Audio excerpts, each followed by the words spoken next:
This spread continues the thread of dressmaking and fashion. On the left, let me take the clip off. By the way, all the paper clips used are antique. So, on the left, there is the reverse of the vintage sewing pattern, where its elegant construction lines are now revealed. I folded the page along the edge, creating a vertical tuck spot, which I secured with an old paper clip. To soften it, I covered it with a strip of green floral gift wrapping paper and embellished it with 3 vintage pink buttons. They are all wonderfully similar, yet each is slightly different. Tucked behind, there is an original hand-drawn fashion sketch from the summer of 1939. Let me unfold it.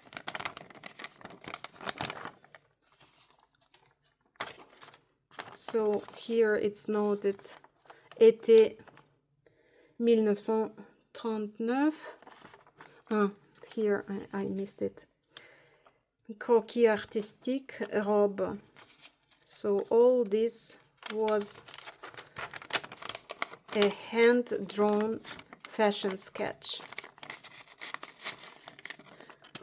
I love this elegant lady's outfit, her soft pink dress and matching hat, and she is holding a bouquet of forget-me-nots. The page to the right is a fragment from an antique book about Paris and its surroundings, depicting the Bois de Boulogne.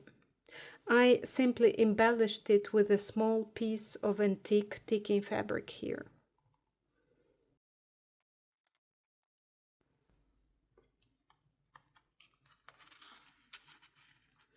I love this atmospheric spread. On the left, the page describing the Bois de Boulogne is veiled with this magnificent piece of antique black Chantilly lace. I absolutely fell in love with its intricate floral pattern. It reminds me of forget-me-not blossoms, and I could not imagine a more fitting place for it than in this journal. On the opposite page, there is an antique photograph of 5 young women gathered around a small table. We know nothing about them, yet they somehow feel familiar. I always wonder who they were, what their lives were like, and whether they ever imagined then, more than a century later, they would become a part of somebody's story once again.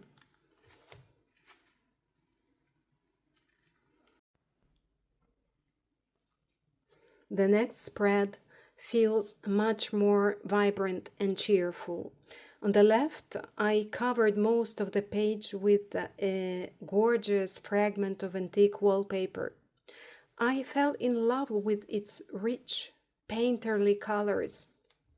And among the flowers, of course, I can see tiny forget-me-not blossoms. At the bottom, I added a small fragment of antique marble paper in deep gray, which beautifully anchors all the lively colors. On the opposite page, there is an antique advertisement for chocolate Lombard in Paris. I kept the composition very simple, embellishing it only with a small strip of antique Bordeaux velvet and a delicate bow tied with gold thread. To me, the little bow transformed the page into a gift. It reminds me of the simple joy of receiving a box of chocolates, beautifully wrapped, and of those little pleasures that become treasured memories.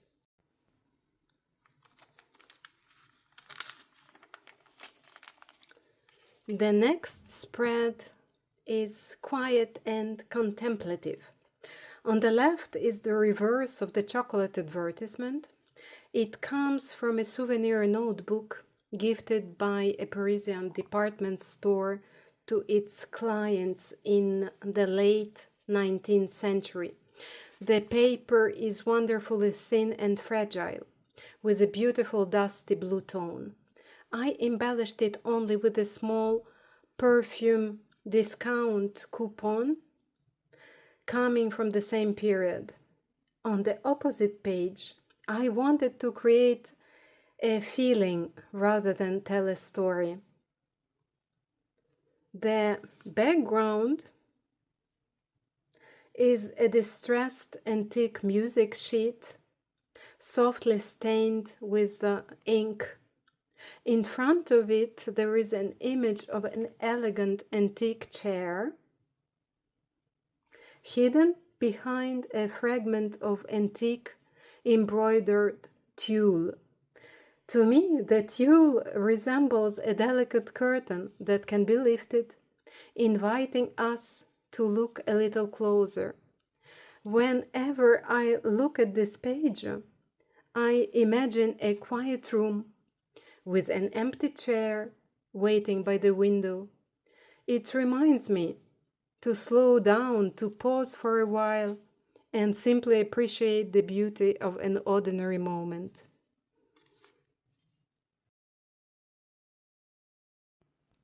This spread is built around an antique lace collar that stretches across both pages, creating two delicate pockets. I find that its floral pattern echoes the forget-me-not theme in a subtle manner. So behind there are two journaling cards made from a single photograph by Robert Doisneau that I divided into two parts. A photographer on one side and the woman he is taking a photo on the other. Their connection is still present though. He is looking and she is being looked at. The journaling cards are mounted on extremely fragile antique department store notebook paper. Here, the first one, and a double page here. I deliberately left its delicate edges untouched, knowing that they may continue to wear away with time. And also tucked into one of the pockets, there is a small voting envelope from a French election. I just could not resist the temptation to keep one for using it in my journal making. I distressed it and embossed it with a subtle forget-me-not pattern. Inside, there are two tiny treasures. An antique blue lace sample backing and a fragment from an antique lace catalog.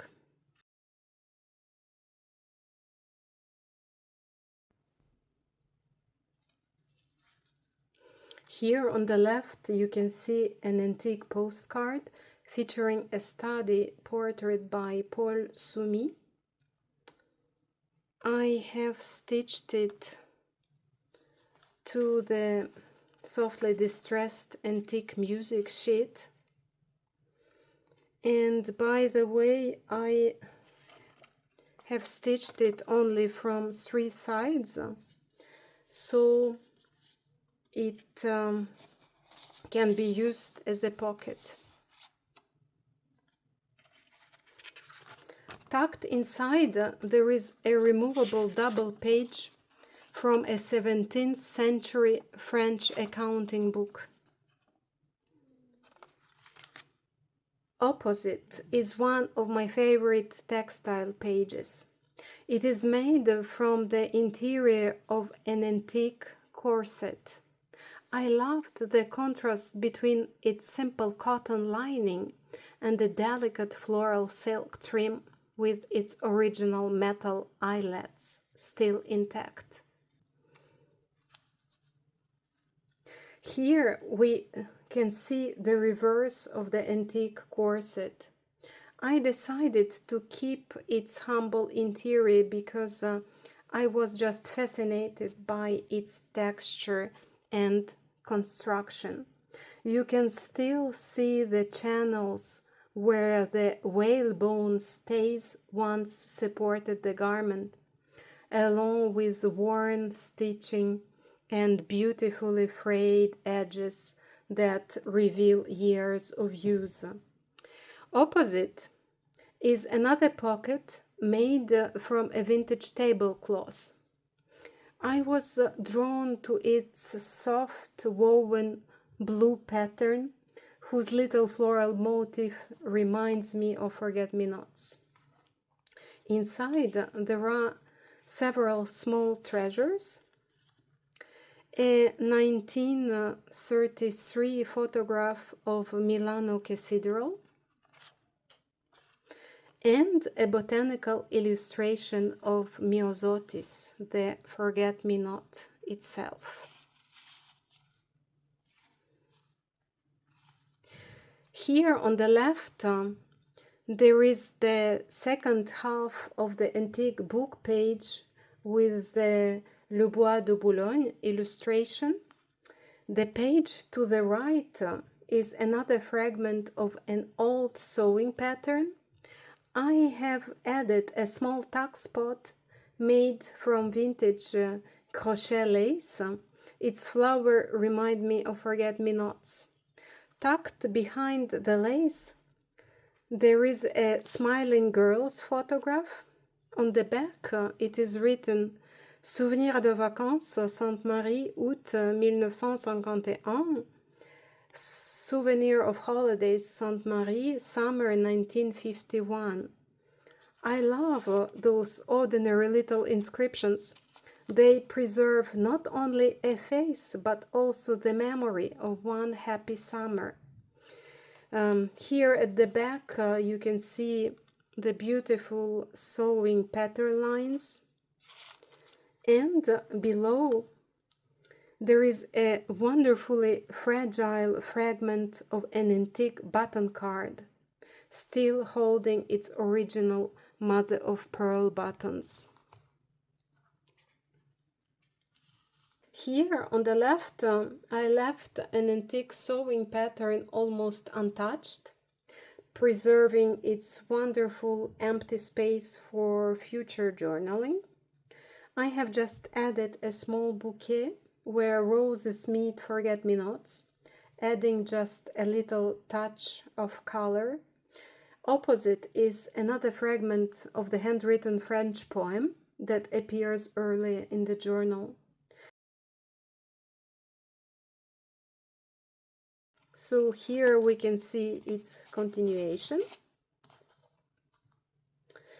And to the right, I folded an antique ledger page like this, and a faded strip of antique wallpaper decorates the flap. Inside, I tucked a fragment from a 19th century ladies' magazine. One side shows an embroidery pattern with forget-me-not flowers, while the reverse preserves the illustrations and instructions that once inspired women to create these beautiful designs themselves.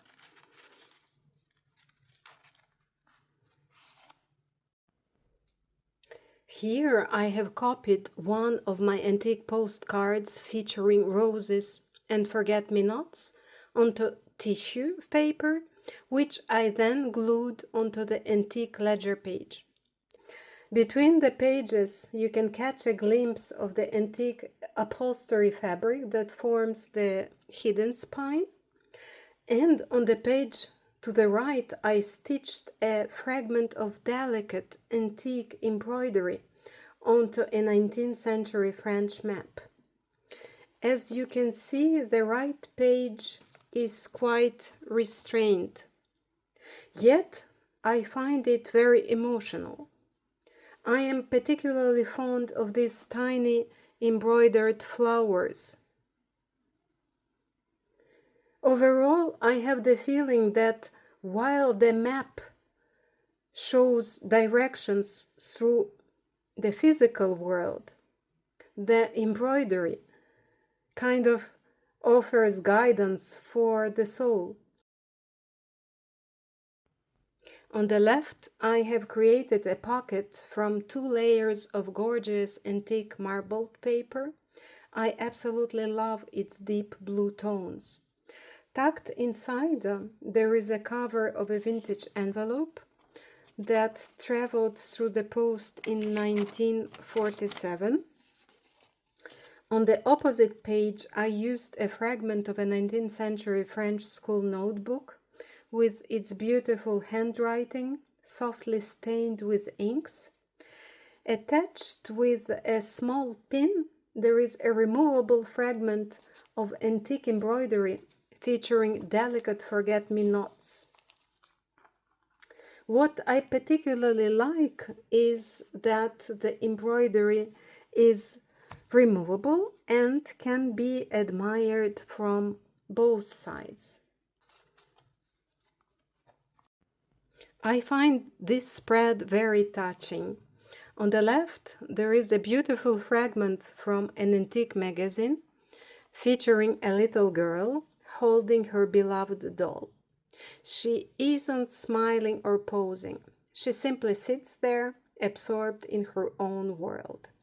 I mounted this image on antique ledger paper, allowing it to flip open like this, so it offers generous space for journaling.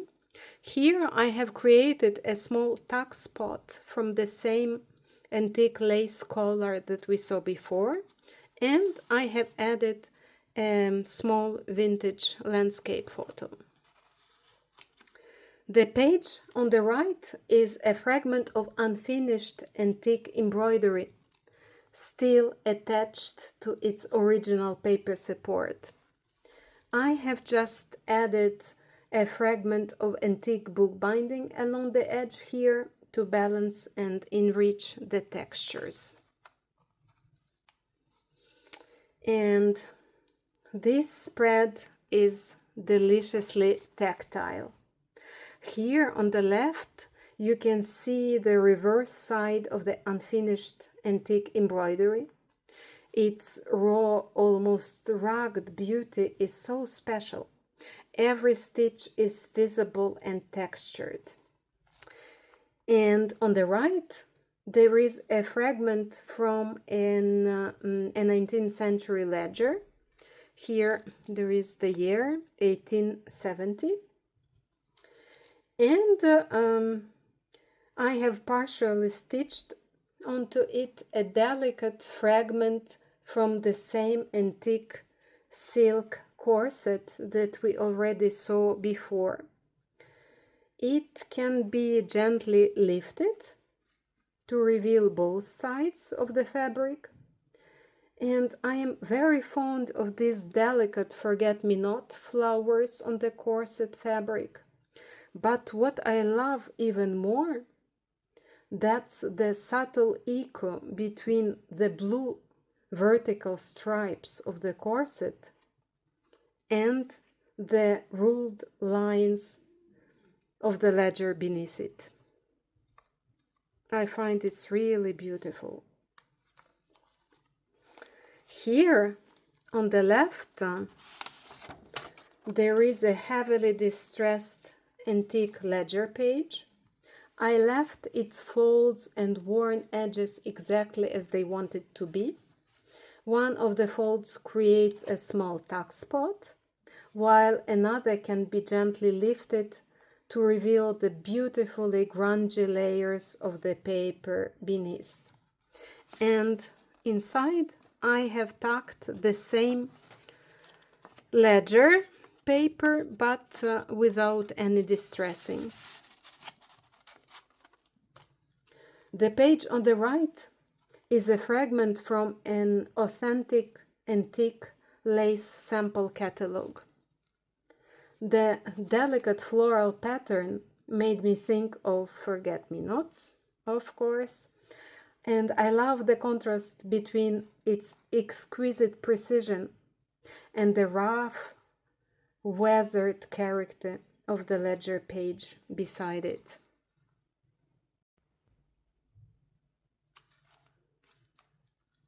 On the left, there is a fragment of an antique hand-drawn map. I believe it may have been drawn by a child, which makes me love it even more. I deliberately left much of the page untouched so that it could become a place for journaling. Opposite, there is a distressed notebook page with a vertical belly band made from a delicate old lace stream, and tucked behind there is a small piece of antique ephemera from an old Paris guide. This is an alphabetic index that helped readers locate streets and addresses.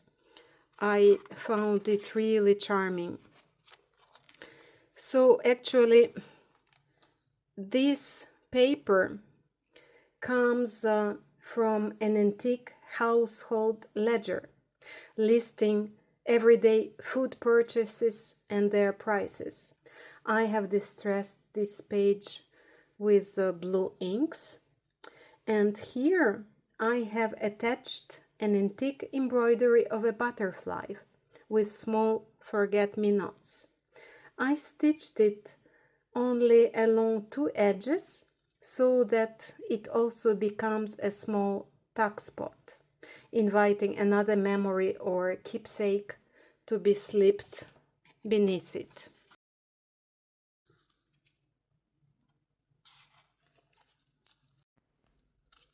Here the antique household ledger continues. We can still see the handwritten entries and the date, the year 1910. I have just added one beautiful rusty circular stain here. Opposite it, I wanted to create a different kind of memory. I used a botanical illustration of forget-me-not, glazed it, covered it with fine crackles, and gently rubbed gold wax into them.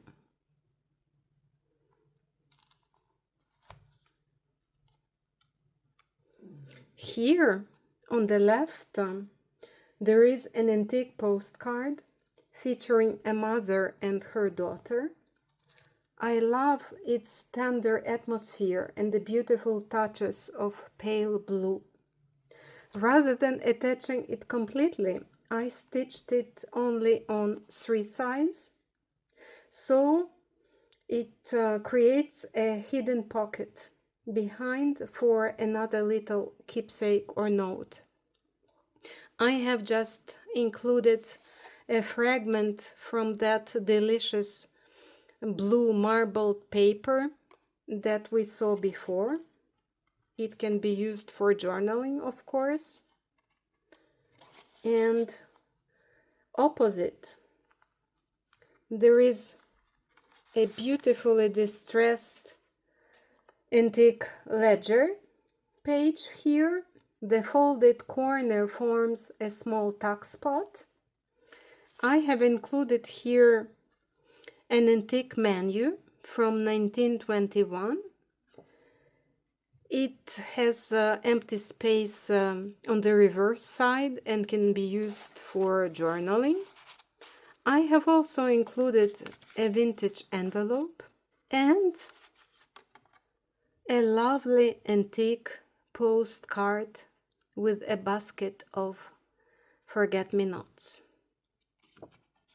It's beautifully embossed. Here on the left, this is the continuation of the distressed antique ledger. And opposite, this is something very special. A sewing exercise completed by a schoolgirl at the beginning of the 20th century. The stitching is entirely original, as is the handwritten evaluation she received. Her name was Madeleine Couchot, and her mark was 13 out of 20. Every time I look at it, I find myself wondering about this girl. Did she feel disappointed? Was she proud of her work? Did she expect a better result? To my eyes, the stitching is remarkably neat, which makes that modest grade even more intriguing. More than a century later, her little exercise has become part of this journal, preserving not only her work, but also a small fragment of her story. So here we can see the reverse of that sewing exercise. And on the right page, there is an antique woman's portrait printed on translucent acetate and layered over a page from an antique school notebook. Could this confident and thoughtful woman be Madeleine? Years after she received only 13 out of 20 for her sewing exercise?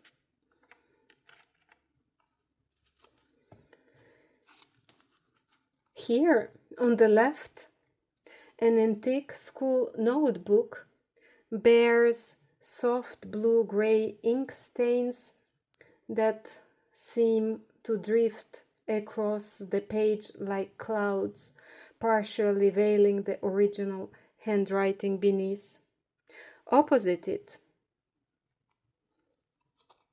it's the reverse side of a 19th century topographical map, providing as the background, and a vertical belly band, which is a fragment from the antique corset we saw earlier. I especially love that its original metal fastening has been preserved, a tiny reminder that this piece of fabric once belonged to someone's everyday life. I have just tucked behind this is a vintage paper from 1950.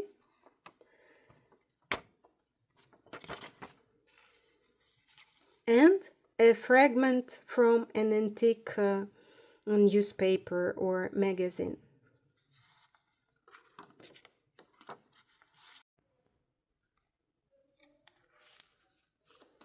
Here we have reached the final spread.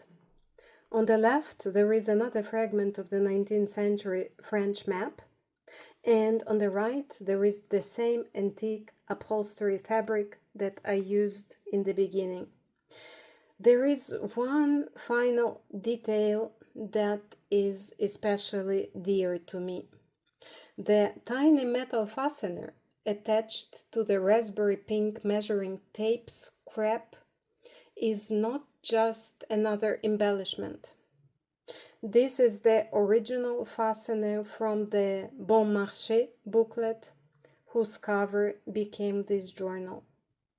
At the beginning of the project, I replaced it, remember, with a flower-shaped brass ornament to repair the damaged cover, but I could not bring myself to discard the original piece.